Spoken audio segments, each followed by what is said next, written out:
Welcome to Conservative Viewpoint, where the truth always matters. Your hosts are Charlie the Country Conservative and Brendan Statler from The Brendan Statler Show. Now on with the show. Ladies and gentlemen, welcome to the Conservative Viewpoint. Oh, got it. Getting reverb. I'm Charlie, the Country Conservative. And I'm Brendan Statler, the Brendan Statler Show. We've got a lineup that will make your political pulse race. First up, Donald Trump is racking up the endorsements faster than a Texas twister. So picture this. Trump, the political maestro, striding across the stage, endorsements raining down like confetti at a victory parade.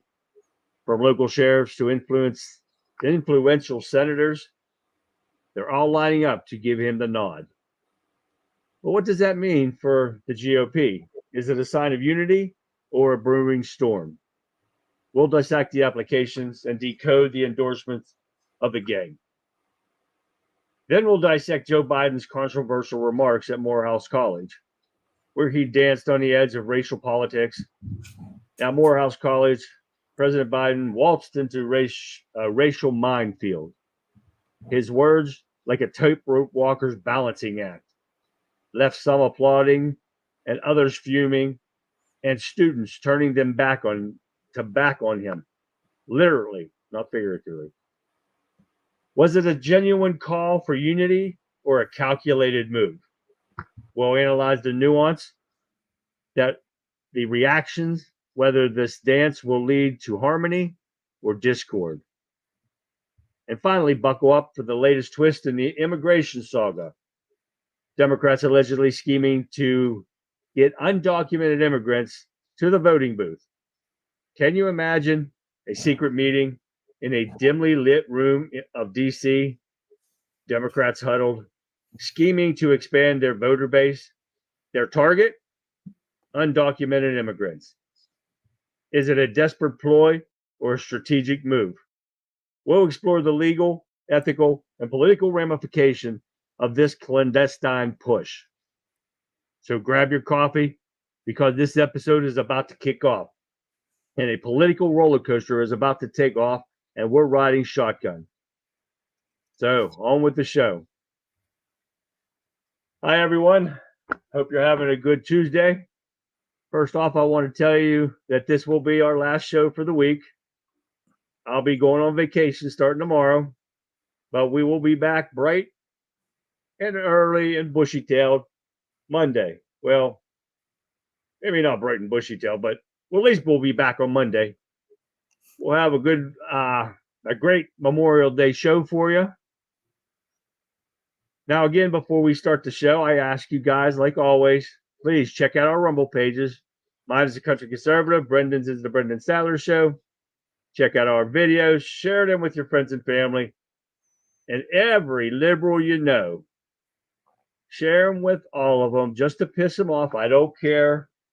They need woke up. And that's what's going on today. We got to get them woke up.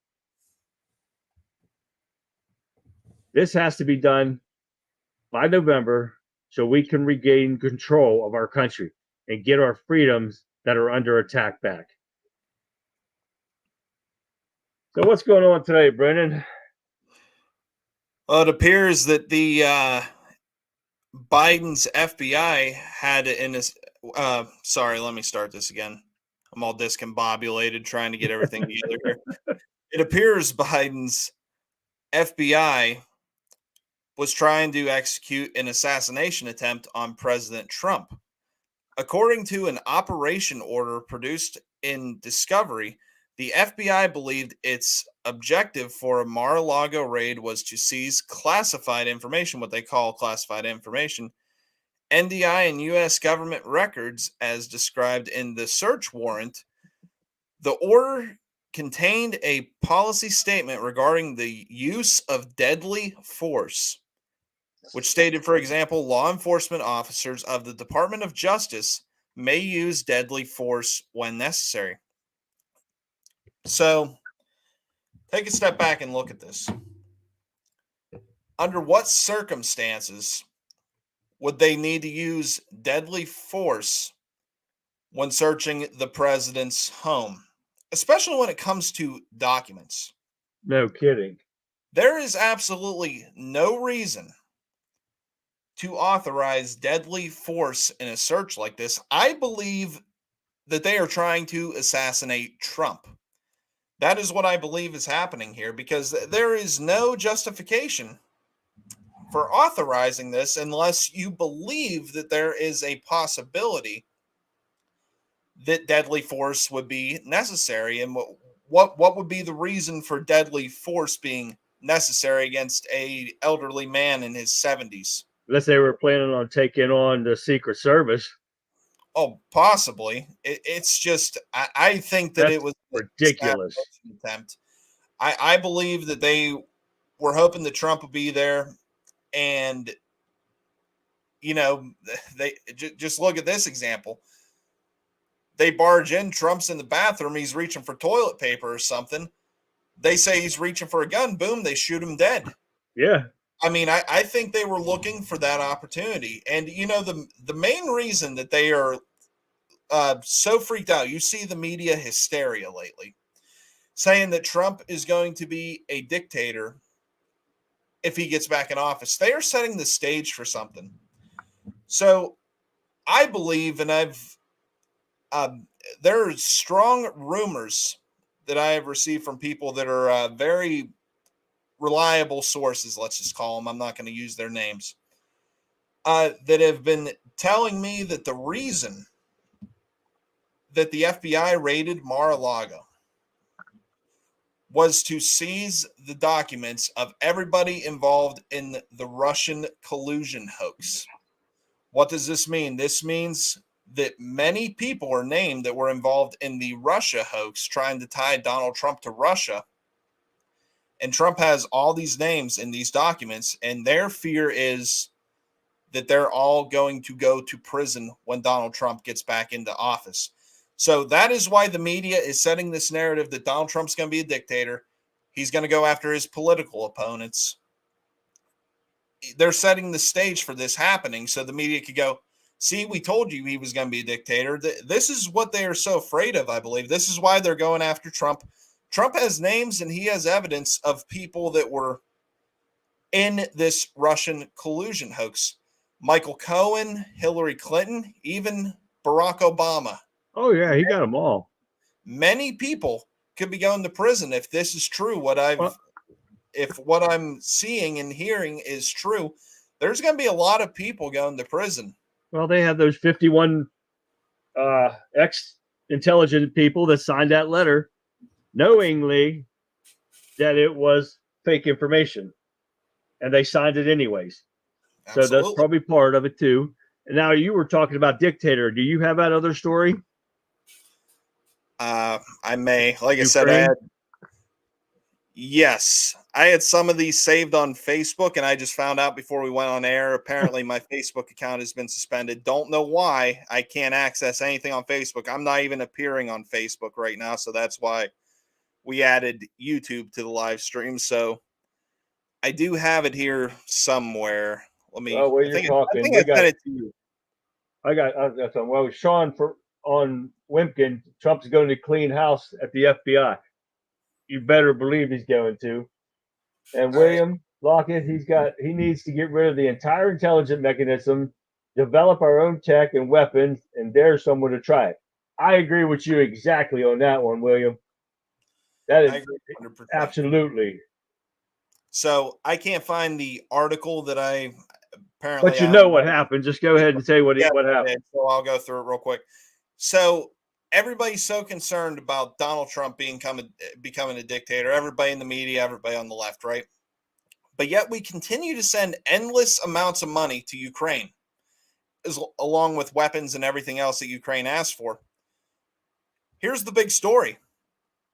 Volodymyr Zelensky, the president of Ukraine, his term was supposed to end last night. He was supposed to be out of office. Because of this war, he completely canceled elections, and he is still in power. So Zelensky is now the official dictator of Ukraine. Isn't that crazy to think about? Everything that the left accuses Donald Trump and MAGA of doing is exactly what they're guilty of doing themselves. Exactly right. Now you're talking about they're already thinking here now. They don't think Biden's not going to give up if Trump does win the election, and they're not going to certify the election. So if they try to keep him in, of course, there's going to be an issue, but that will make him a dictator also. So we're running the Democrat Party. Liberal idiots are becoming dictators around the whole world, not just here and not just Ukraine. So, well, first we're going to do this video Brendan sent me earlier, and you got to listen to Biden. And you guys might have already seen this video earlier today, but if you guys know what he's saying, I want you guys to leave it in chat what he's saying. Listen to this. Let me close with this. After I signed the PAC Act into law, after I signed the PAC Act, I'll never make up for the lost a piece of your soul, the husband, wife, son, daughter. But we owe it to folks, all of them, everyone we can. Owe it to folks, all of them, everyone. What the hell is he saying? Does anybody know? Wimpkin, how about you guys? Anybody know what that man was supposed to be talking about?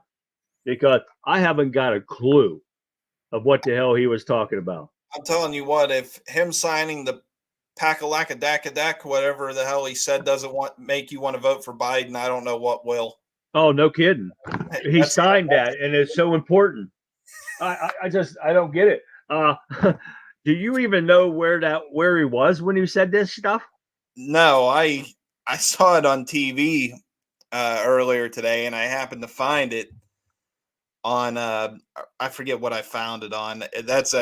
That's a TikTok video, but I can't remember where I pulled it off of, and that's what I sent to you. I don't know where he was at when this was. Yeah, but nobody in Wimpkin knows either. That is terrible. They're like, what? And verbal spaghetti. Tammy, you're right. That's verbal spaghetti. All right, let's get on with it. Now we're going to get on to Trump receiving endorsements from the NRA at their 153rd annual meeting.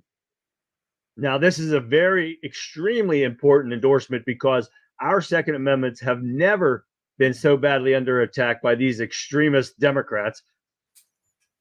If we lose our Second Amendment rights, we will lose every right in the Constitution that is allowed to us by God and country. So now I got this 42-second video of Trump being endorsed by the NRA. So take a look at this. Donald Trump is on the campaign trail in Texas today, where he received an endorsement from the National Rifle Association.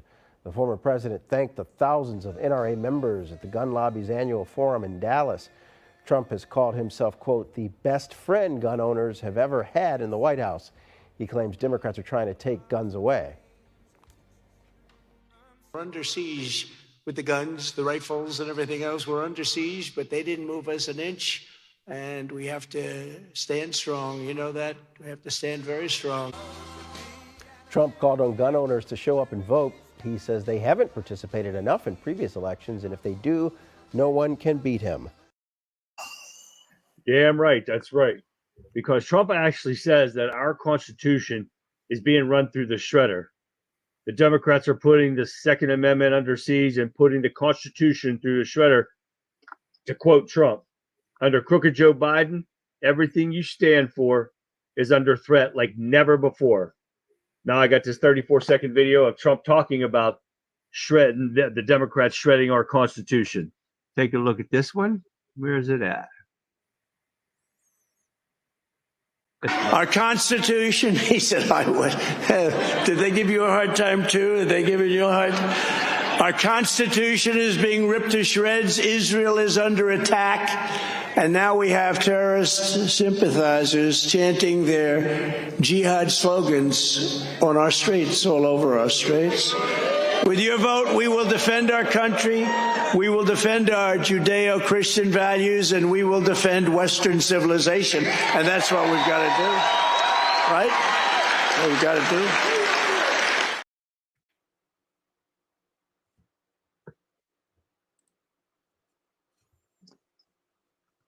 Now, when I talk about the Democrats willing to go or do anything to stop Republicans. You got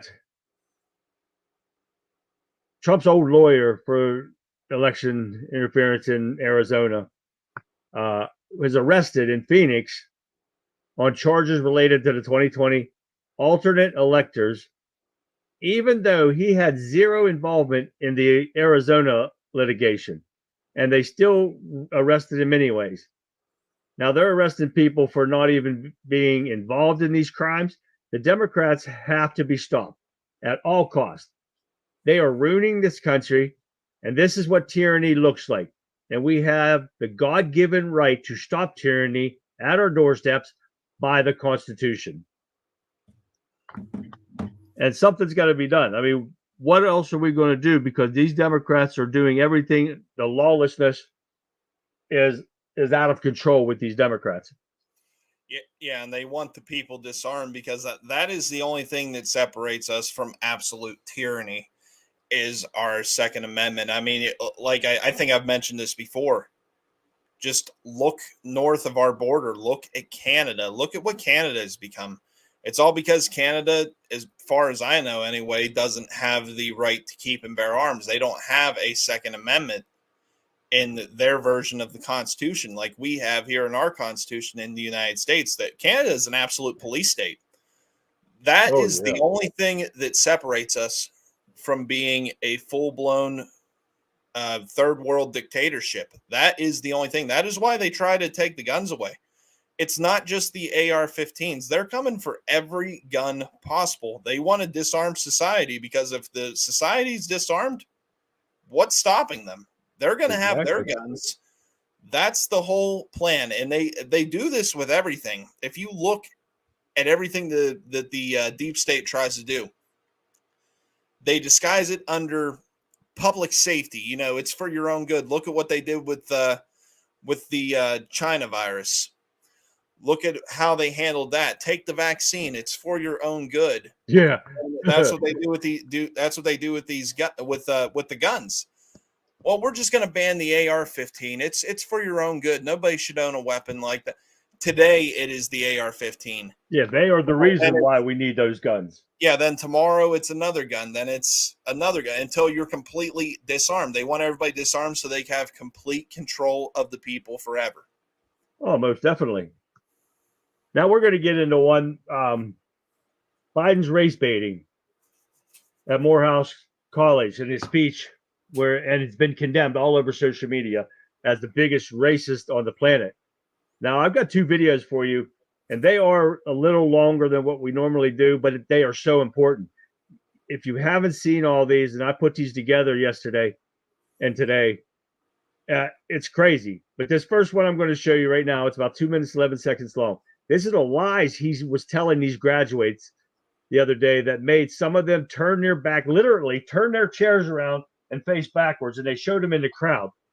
And I can't remember if I put it in this video or not, but listen to everything because it just blows my mind what this idiot says. So listen to this.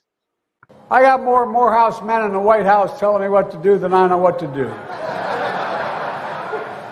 You all think I'm kidding, don't you? You know I'm not. And it's the best thing that's happened to me. It was the mid-1970s. Biden favored desegregation, but not through busing. In a series of never-before-published letters reviewed by CNN, the strength of Biden's opposition to busing comes into sharper focus. On March 25, 1977, Biden wrote, "My bill strikes at the heart of the injustice of court-ordered busing. It prohibits the federal courts from disrupting our educational system." Biden sought and received support from Mississippi Senator James Eastland, the Democratic chairman of the Judiciary Committee, and a leading symbol of Southern resistance to desegregation. He frequently spoke of blacks as, quote, an inferior race. What is democracy? If black men are being killed in the street. And I'd say lock the SOBs up. Increase the penalties. Increase them. I would put the son of a gun in jail. Put them to death. The trail of broken promises still leave black communities behind. You have to be 10 times better than anyone else to get a fair shot. And most of all, what does it mean? As we've heard before, to be a black man who loves his country, even if it doesn't love him back. He convinced Republicans to support urban community programs as a way to keep inner-city kids away from respectable families. I started looking at it and found out that this midnight basketball isn't getting them together, a bunch of jive folks who are black, white, and Hispanic, who live in their city to do, try to see if they can be Michael Jordan. When they found out, they were keeping schools open. So gangs come off streets instead of out raping my mother, marauding me, robbing the local store. They're in a gymnasium. And my daughter will be safer, my wife will be safer, my mother will be safer, and I will be safer. And I will be happy. From the crack epidemic of the 80s to the crime wave of the 90s to the post-9/11 war on terror, throughout his career, Biden has represented the Democratic Party consensus, shifting his views to fit whatever best serves his own political career. Now, you believe it. You know, people don't see this stuff or don't remember it because it's been from long ago. But the man's not changed. This man has been against blacks from day one that he's been in government. And maybe some of you guys have seen the old videos, but you're going to see it now. This is the most embarrassing display of a so-called president of the United States, and this has to stop. Now, this next video I've got to show you is about a little bit longer, but it's about the book banning that he's talking about with the Morehouse College graduates. But what he doesn't say is what books we all want banned. And it's stuff that the kindergarten people and all elementary school, these kids should not be able to read. So I'll let this video speak for itself. So take a look at this. I never thought when I was graduating in 1968, as your honoree just was, we talked about, I never thought I'd be a president at a time when there's a national effort to ban books. Two books that have been much discussed. The first one is called All Boys Aren't Blue, and I will quote from. I put some lube on and got him on his knees, and I began to slide into him from behind. I pulled out of him and kissed him while he masturbated. The second is another much discussed. I'm sure you're familiar with it. It's called Genderqueer. Let me read an excerpt from that. Quote, I got a new strap-on harness today. I can't wait to put it on. It will fit my favorite dildo perfectly. You're going to look so hot. I can't wait to have your cock in my mouth. What are you asking us to do? Are you suggesting only librarians should decide whether the two books that I just referenced should be available to kids? Is that what you're saying? No. Okay. Tell me what you're saying. Well, first of all, there's this... Don't give me a speech. Tell me what you're asking me to do. With all due respect, Senator, the words you spoke are disturbing, especially coming out of your mouth is very disturbing. But what I would also tell you that we're not advocating for kids to read porn, to Senator Booker's point. What are you advocating for? We are advocating for parents, random parents, not to have the ability, under the guise of keeping kids safe, to try and challenge the world view of every single manner on these issues. You're getting conceptual game. I'm not getting conceptual. I'm saying that... you are. Yes, you are. Because I want to know what you're recommending. It sounds to me like what some of you are saying, the librarians should decide who gets to see that book. Not to write history, but to erase history. They don't see you in the future of America, but they're wrong. To me, we make history, not erase it. Across the world, statues are under attack. Defaced, beheaded, and pulled down. But does this new wave of iconic moment in our history, or simply the erasing of it? Now, before I retired from the prison, we've got guys in there that have done less than that, and they're in prison. Now, it sure to hell is not the librarian's job to teach these young kids this kind of nasty-ass bullshit. And anyone that agrees with them belongs in prison with them because you're a pedophile. And that is what the Democrat Party is. They are a party of pedophilia. And this has to be stopped come November, no matter what. Yeah, absolutely. I don't know how anybody agrees with this. I mean, you just just listen to the words that are in the book that Senator John Kennedy was reading. I mean, does anybody think that is appropriate for young children to be listening to? I mean, that used to be one thing that we could always agree on, no matter what your political beliefs were, is that pedophilia was evil, and and now it's become a wing of the Pride Mafia, of the Alphabet Mafia, and this is why many gay people are going against the Pride movement now, because they don't want to be associated with this. I mean, could you blame them? I mean, the Pride movement was originally for, they just wanted equal rights. They wanted to be able to get married and be treated fairly, whatever. Okay. Most people don't have a problem with that. But when you're involving kids in it, when you're doing this, that is when people have a serious problem with it. And everybody should have a serious problem with it. This shouldn't be a political issue. It should just be, it's wrong, cut and dry. It's wrong. It's evil. It's disgusting. That's an understatement. I'm being nice today. Yeah. Yeah. Anybody that supports it, you're 100% right, should be in prison. No kidding. Now we're going to get into the border again. We can't go without talking about the border, but it's under siege. And we have a former top leader from the U.S. Secret Service and Homeland Security is blowing the whistle on these dangerous situations that we face. Now, he wrote a book called Terrorist on the Border and in Our Country. Now, his name is Charles Marino. Let's see if I got that right. Yeah. If you want to look up his book, that's the book, Terrorist on the Border and in Our Country. That's the name of his book. Thousands of men and women linked to terrorist groups have likely Al-Qaeda, ISIS, Hamas, and other terrorist groups have been easily crossing into the United States. Now, the Biden administration knows it, and they are doing next to nothing to stop it. Now, thanks to Joe Biden, every day our once secure border is being breached and overrun. It's an estimated, under Joe Biden now, over 7 million illegals have entered this country of known people that they've actually, physically seen and touched and whatever they do to them up there. But the unknown gotaways, and mainly they were terrorists, criminals, cartel members, mental patients, you name it. They are here, and about something bad is going to break off. And you know what? When the shit hits the fans, who are these liberals going to try to hide behind? Us. We the people with our Second Amendment. They're going to come and say, oh my God. And you know what? I'm going to grab them, pull them in front of me, and use them as a shield and say, there's what you get. The only problem with that, most of them are too thin. I mean, they probably wouldn't stop a bullet.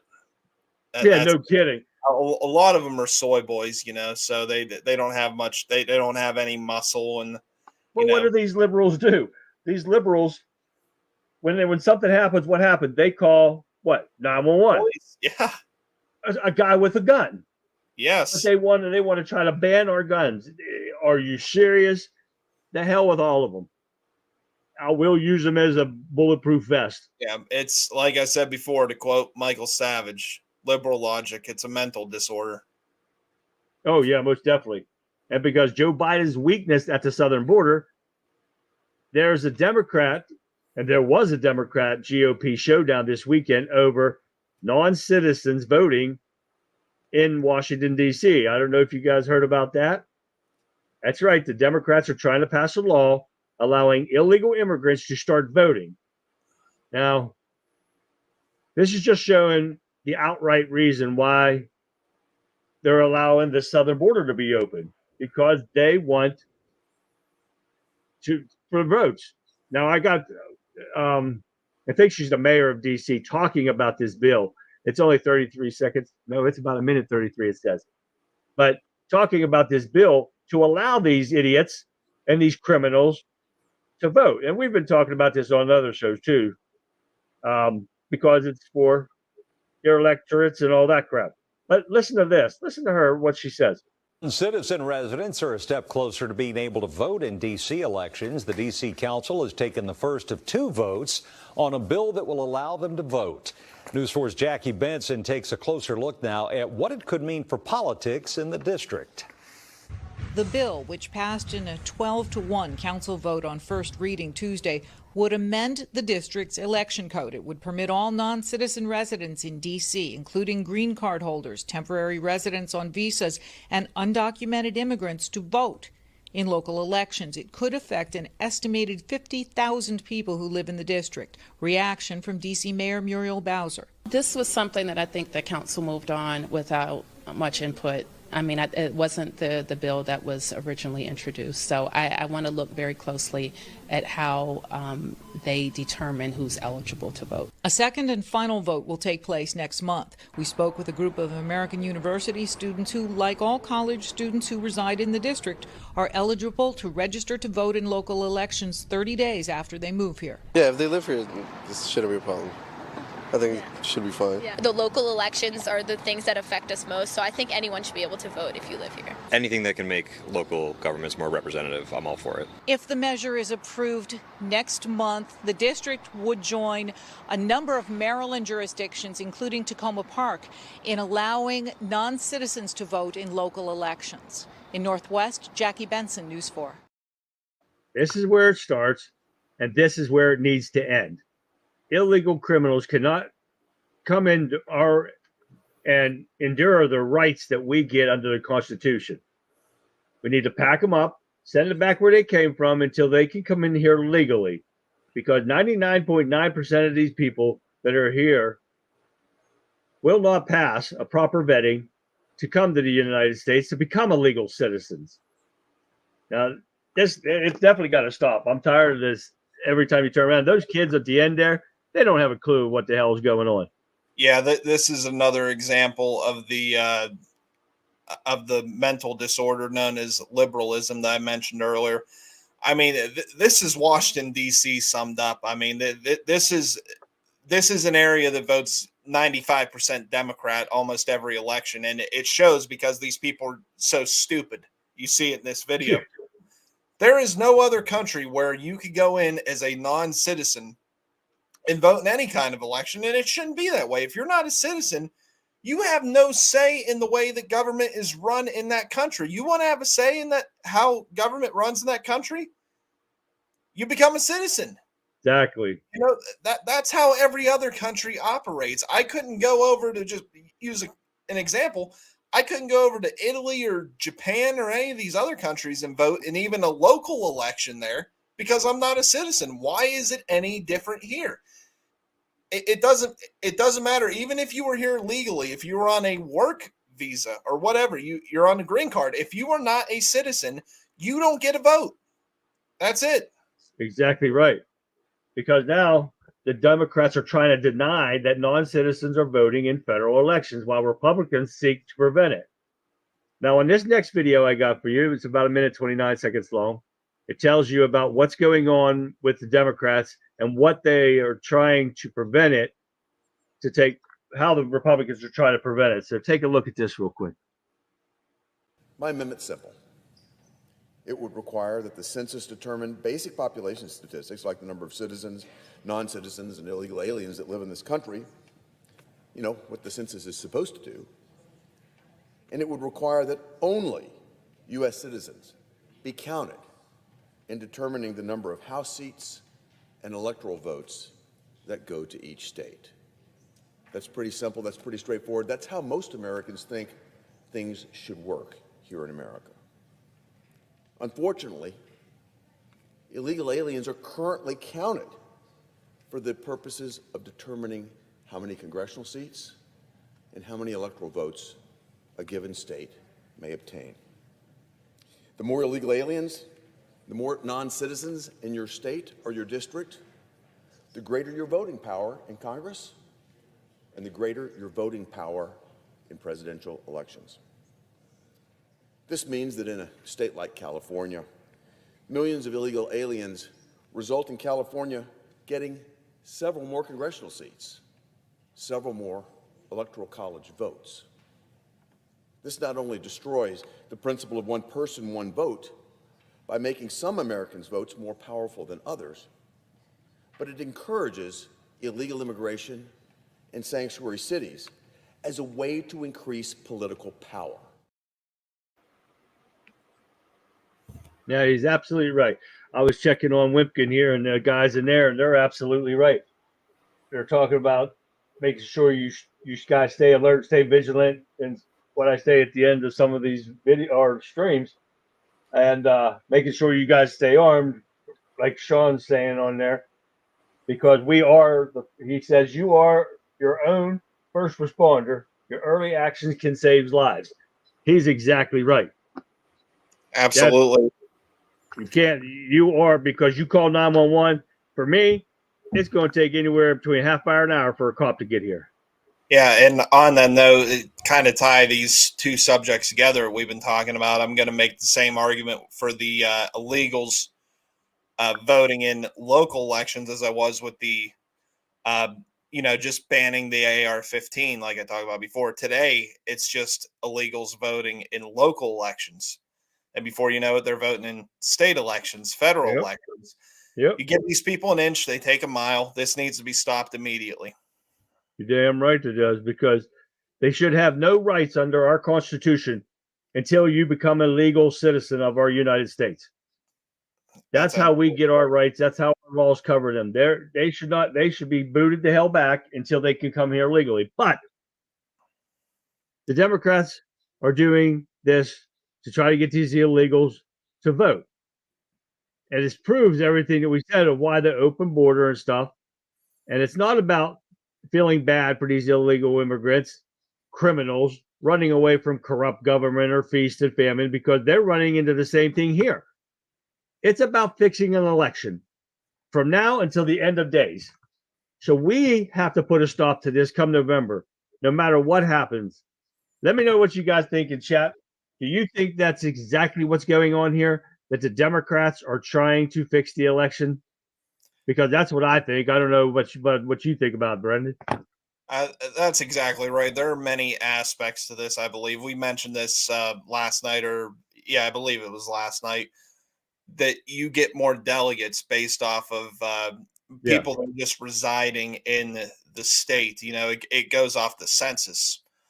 So that is what they are trying to do is, get more delegates in many of these states. And I think that's the bigger picture here, is that they want more delegates, and they're just going to slowly start pushing the issue. Like I said before, illegals or immigrants, non-citizens are only going to be voting in local elections.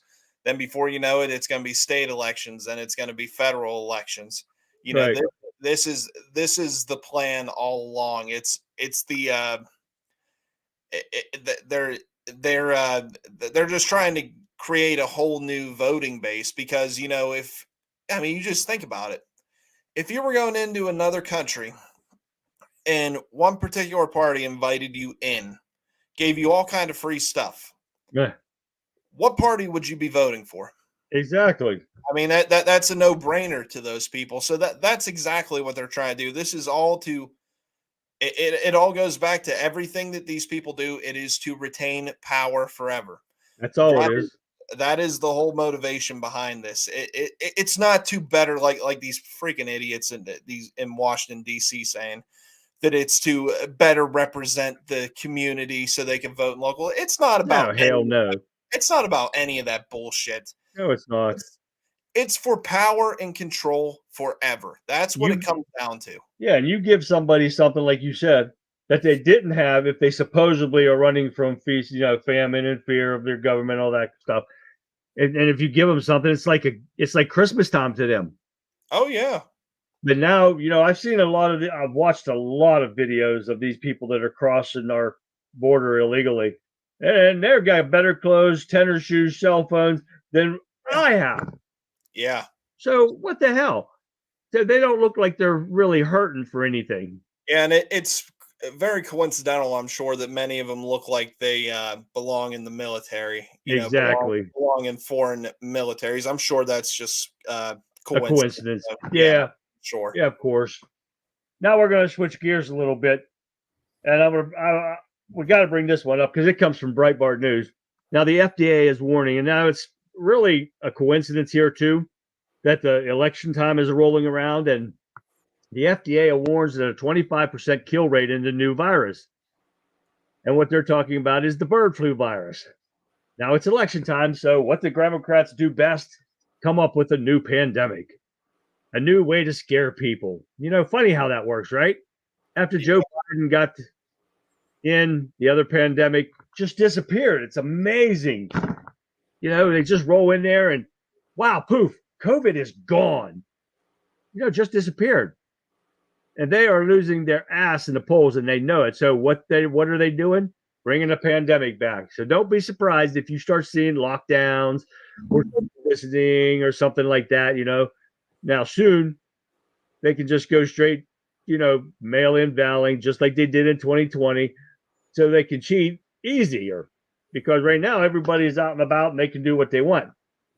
Now I brought this article up to you because this one comes from Newsmax. According to Representative McCormick, there's evidence that shows Fauci lied to Congress, which we've all known, about the funding of gain of research. Now, you guys will want to hear this 59-second video of Fauci lying repeatedly about funding the gain of research in the Wuhan lab in China. And that the Republicans, they already have the proof that he lied, and it's in this video. Take a look at this. Did NIH fund gain-of-function research at the Wuhan Institute of Virology through EcoHealth? Yes, we did. Research that goes on in many, many labs around the country.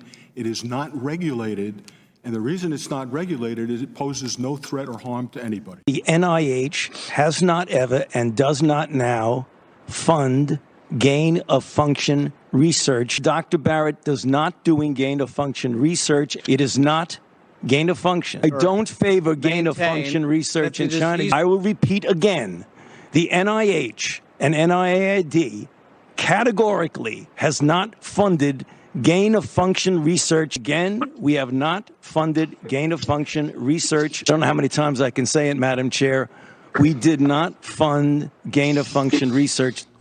Did NIH fund gain-of-function research at the Wuhan Institute of Virology through EcoHealth? Yes, we did. Now you heard it straight from the horse's mouth. How many damn times does that man need to lie before they do something? Now, the Republicans need to jump on this, use it, and hold Fauci accountable. Now, do you guys think that will happen? Leave a yes or no comment in chat. Will they hold Fauci accountable for this? What do you think, Brendan? Absolutely not. I mean, they've had how many opportunities to, you know, hold these people accountable, and they never do it. Like we talked about before, they just hold these useless hearings where nothing ever gets done. It's all distraction. It's all performative. I mean,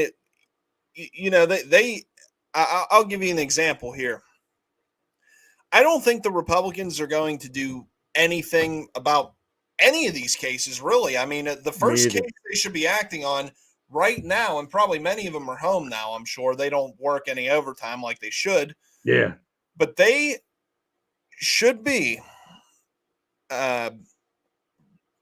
bringing Christopher Wray in and having him questioned right now for the attempted assassination of President Trump. Exactly. By authorizing lethal force on the president at his home for a search for documents that President Trump was allowed to take, by the way.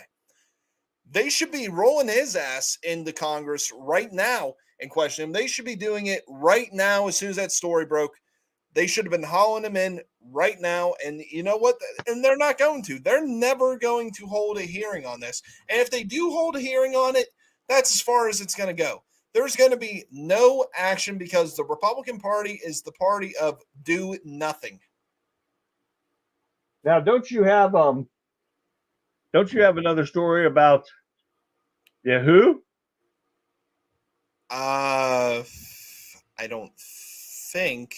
Didn't I do one on the WHO yesterday? No, didn't you tell me today about Charles Schwab? Oh, yes. Yes. Hold Bring that up on. because somebody, Mark from Wimpkin just brought that up. WHO treaty, a new pandemic, UN soldiers, America pay attention to the big plan. You're damn right, Mark.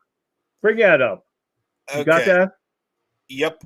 Okay. My phone will cooperate. Okay, this is from the National Pulse. Breaking: Klaus Schwab resigns as World Economic Forum chairman. Klaus Schwab, founder and longtime executive chairman of the World Economic Forum, emailed staff on Tuesday to announce his intent to step down.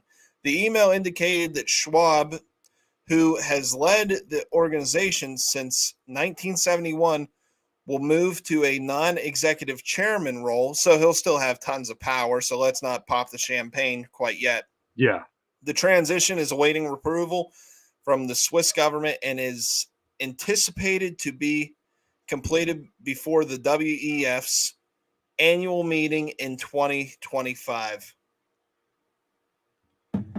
Now, I want to know what's up with that. I know he's 86 years old, but damn, that man, he hasn't been wanting to get out of power.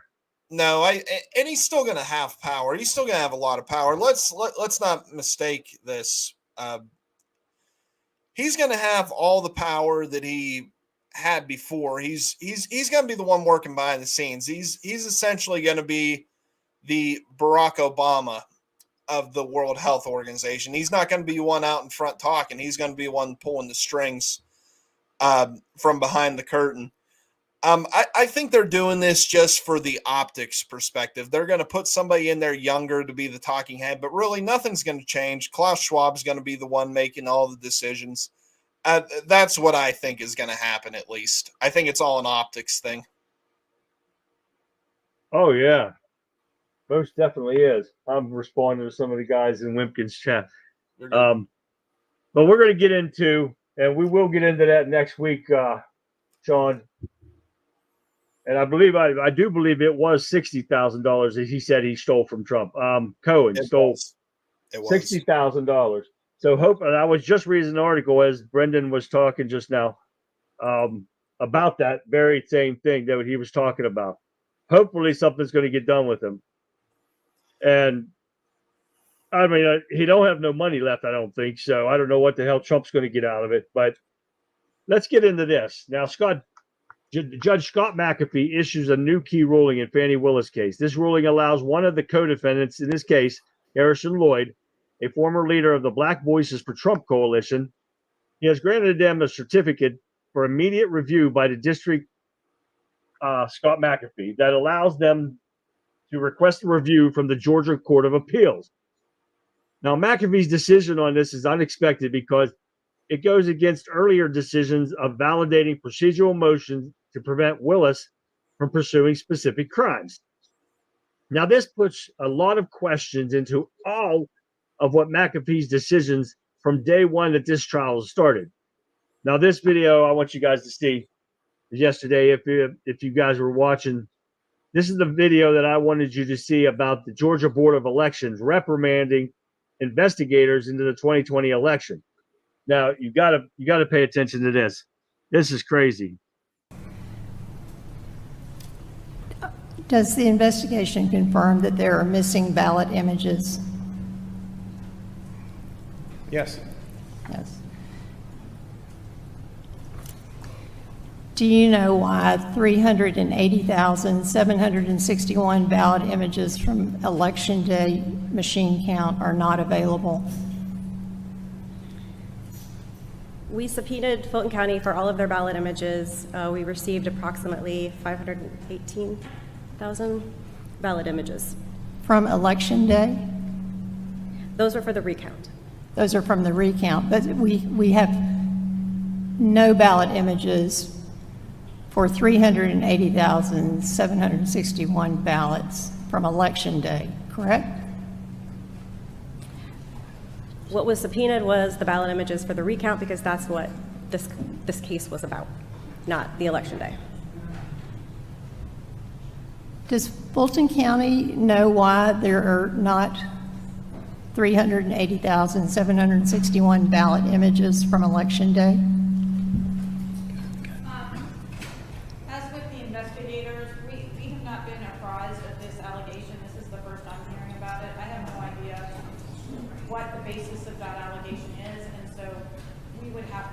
We would have to. We can't answer that at this time. Would Fulton County agree that every vote should have a ballot image? Now, right there it is. It's all right there in front of you. Missing ballots from the election. Then when they're doing the investigation, they only gave them 18,000 ballots. So where the hell's the rest of the ballots at?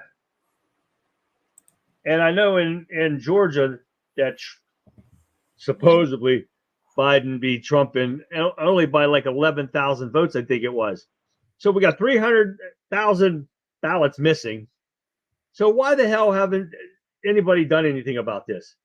There's proof all over the place. Just with that investigation alone, they're hiding the ballots. They've probably been destroyed now, so nobody can find them. So, this is what frustrates me about all this stuff. Yeah, I'm sure. And, isn't Georgia where we had the supposed water pipe burst that never happened? Exactly. A lot of shady stuff happened, and it just happened to be in all these swing states. I mean, it's very, very coincidental, I'm sure.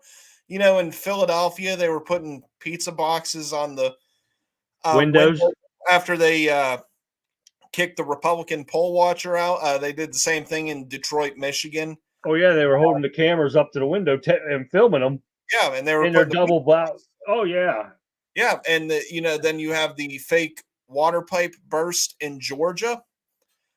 There are many reasons not to believe these election results, beside the fact that Biden's a bumbling idiot. Just all this really shady stuff happened. They supposedly quit counting in states like right here in Pennsylvania, along with others. I think Georgia was another one.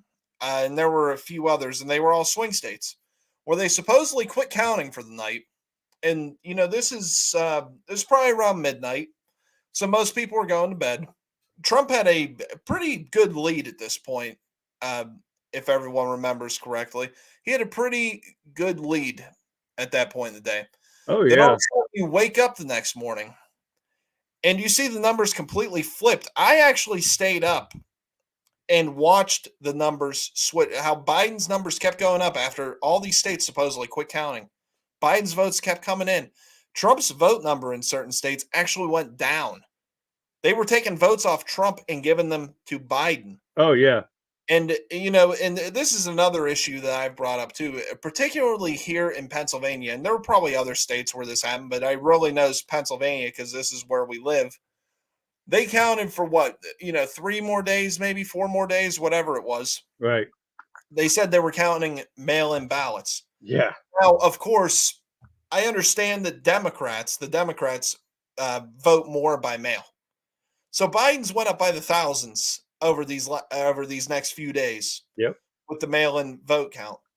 Donald Trump's did not go up by one number. You mean to tell me in the entire Commonwealth of Pennsylvania, throughout those few days, not one person voted by mail for Donald Trump throughout the entire Commonwealth of Pennsylvania? I do not believe that. I don't believe that. And like I said, they supposedly quit counting in these states that night. Then Biden's numbers kept going up and up and up. Then you wake up the next morning and it completely flipped. Then Biden was ahead. I mean, there are many reasons to believe this election was not legitimate because it wasn't, like I said before. And I'm going to keep saying this because people need to understand this. If Biden really got 81 million votes, that is something he would be touting, something that he would be bragging about constantly. But you never hear 81 million votes for Biden or anybody in his team. You never hear it. But Tammy said on Wimpkin, and she's right, all the swing states. She was talking to you. Every one of them. I believe it. And you should have put Wimpkin up there instead of. I couldn't do it. I could only do the ones that gave me an option. That's right. That's right. Yeah. All right. Well, the last thing on my agenda for tonight is thank you to Biden that America's approach to China's rapid growth has a lesson for all of us.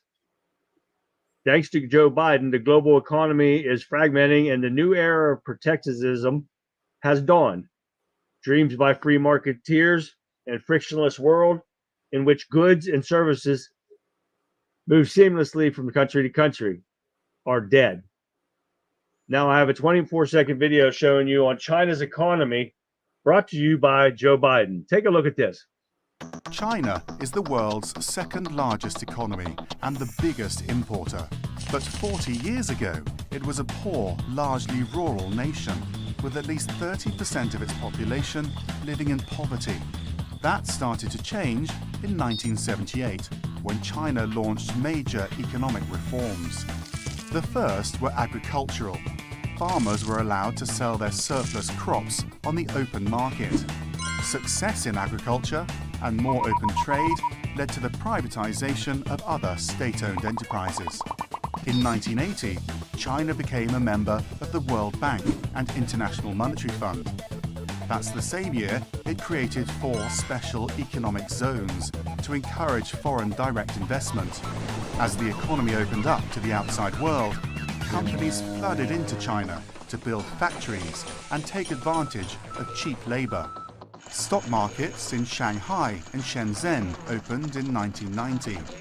Economic growth boomed the following decade, averaging 10% a year. More than 500 million people have been lifted out of poverty since China's economic reforms began. It's been called an economic miracle, and one the global economy has come to depend on. Now, Joe Biden's, acting tough on China, was saying he's going to charge them more tariffs. Well, Biden's new tariffs won't have much economic impact on China because China exports very little steel and aluminum and very few EVs or silicone chips or solar panels to here. So that's just another way Joe Biden's lying to the American people to cover up the fact that he lets them get away with whatever the hell they want to our country. Just like the balloon they flew overhead, the money that he gave them from the Inflation Reduction Act, which raised inflation. So he has just put the screws to the United States. Yeah, Go ahead. It's been clear over these last few years, and probably even before that, honestly, even going back to his days as being vice president, that Joe Biden is nothing more than China's bitch. Everything you just listed. Do you think that the Chinese would have sent a spy balloon if Donald Trump was still in office? Oh, hell no. That would have been shot down when they first saw it. It would have never even reached the mainland. And the most insulting thing about this, they didn't take any action on this really whatsoever. They let it fly over all of our military bases, over a bunch of military bases. Yeah. Before they started to really do anything about it. I think it was all coordinated through our government. They wanted the Chinese to get intel.